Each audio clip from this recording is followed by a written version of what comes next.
These are the medium questions for the first test review. We'll start with number 9. And mine says write the ratio as a fraction in lowest terms. So I've got 37 minutes to 4 hours. So they did not say they wanted minutes and hours both in my final answer. So I need to convert one of these so that they're the same units. I can change 4 hours. Each hour has 60 minutes. 4 times 60 is 240. So I can change that into minutes. So I have 37 minutes over 240 minutes.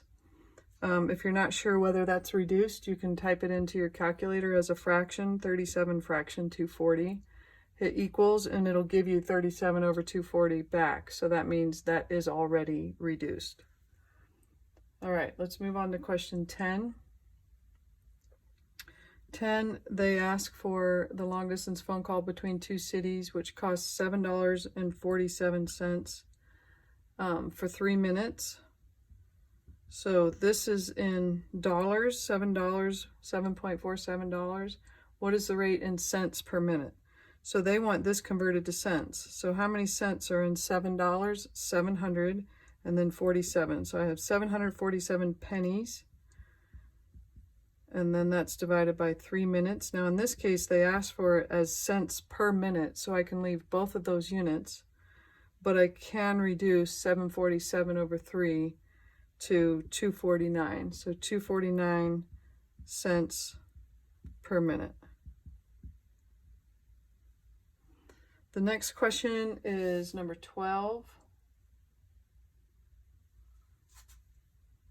12 says, assuming equal rates, 30 miles in 4 hours. So notice I'm going to set this up as 30 miles in 4 hours is equivalent to or implies how many miles. So I don't know how many miles in 7 hours.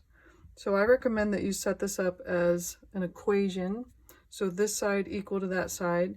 If I put miles on top and hours on bottom, then I need to do the same on the right side, miles on top, hours on bottom. So once you have the setup, you can erase your units so that you can work this equation without worrying about the units. So I have 30 over 4 equals x over 7. The way to get x by itself is to undo division. The opposite of division is multiplication.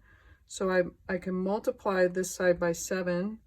7 divided by 7 cancels to 1. But since I multiplied the right side by 7, I must also multiply the left side by 7.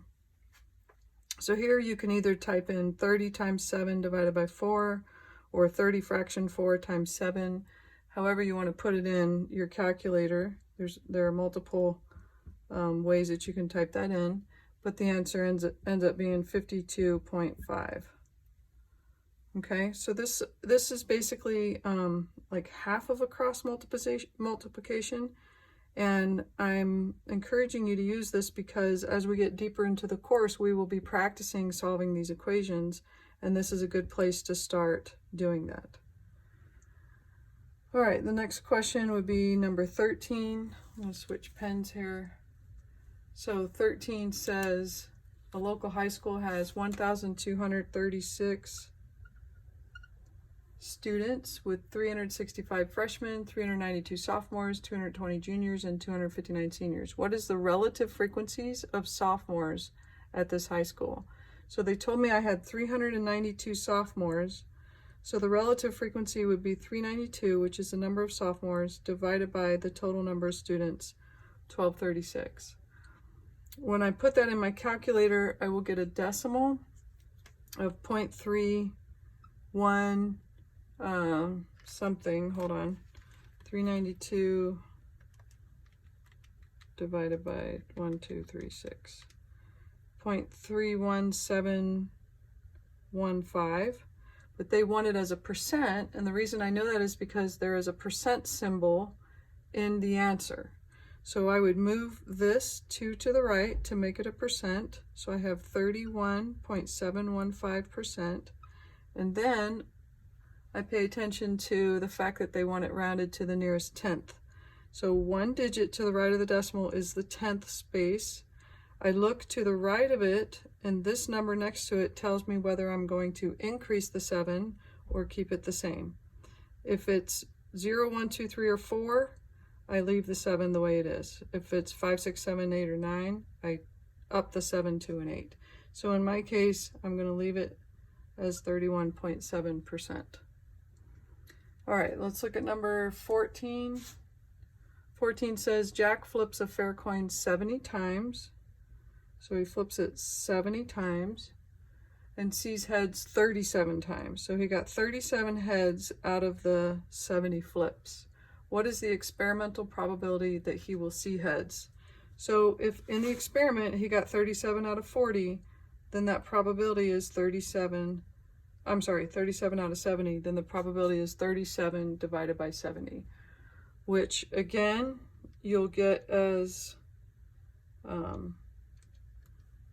a decimal, so 0.52857.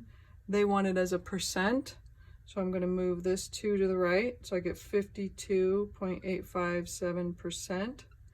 They want it rounded to the nearest hundredth, so 2 spaces after the decimal is a hundredth. I'm going to look at the number after that to decide what I do with this last number. So because that's a 7, I'm going to increase that by 1, so it would be 52.86%, and that would be my answer. Let's look at number 15. 15 says City A, 4,069. So City A, I have 4,069 out of 5,833. People have reliable high-speed internet. In City B, I've got 14,234 out of 20,256. In which town are residents more likely to have reliable high-speed internet access? So the first part says, what is the experimental probability of having reliable high-speed internet access in City A? So I would just do this divided by that. And in this case, I end up with 69.8%. Remember, just like in the previous problems, those were decimals. I converted them to percentage, and then I rounded to the nearest tenth. And for City B, I get 70.3%. So which one is better or more reliable? It would be this one, because it's a higher percentage. Question 16 says select the lesser of the 2 given numbers. So this is a little tricky because they're fractions and they're negative. So my recommendation is that you convert them to decimals. So I'm going to take the 1 divided by 6, and I get negative 0.166. Let's say I round it to 167. And then I'm going to go 2 divided by 9. So this is negative 0.222. So think about your number line and where these would be in relation to each other. Negative 0.167, I would encounter, to the left of 0, and the negative 0.222 would be more left, right? It gets bigger in that direction as we're going negative. So which one is less? Well, the furthest to the left is going to be the less. All right, so in this case, it's negative 2/9 is my answer. I'm going to jump now to question number 28. 28 says convert 81 inches to yards.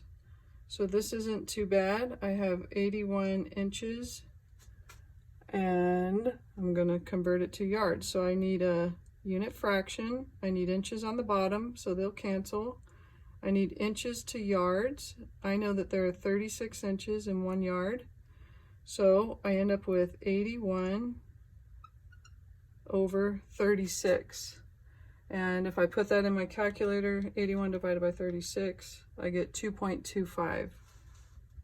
2.25 yards. So that one's not real bad when it comes to conversions, and that's why I put it as a medium question. Okay, the last one I want to do for these medium questions is number 30. And 30 wants me to convert 3 kilometers to miles. So number 30, 3 kilometers, and I'm converting them to miles. So I need a unit fraction, and I need kilometers on the bottom so that they'll cancel. And I need to know the relationship between kilometers and miles. So I'm going to go to my, oh shoot, I don't have a question help there. So you can look on your formula sheet and let's see.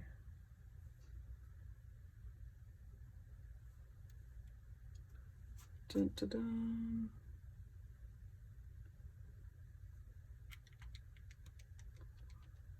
So I believe there are 0.62 miles in 1 kilometer. So the kilometers cancel.